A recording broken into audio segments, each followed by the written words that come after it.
Hello everyone and welcome back to another tutorial.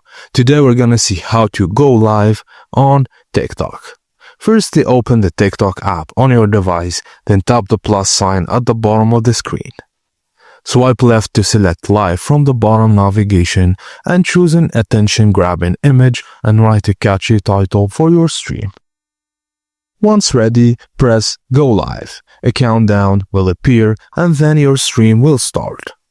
Tap the three dots to access settings. Flip the camera, add effects, filter comments, and add up to 20 moderators if possible. And now you're live on TikTok. And if you want to end your stream, when you're finished, tap the X in the top left corner to end the live session.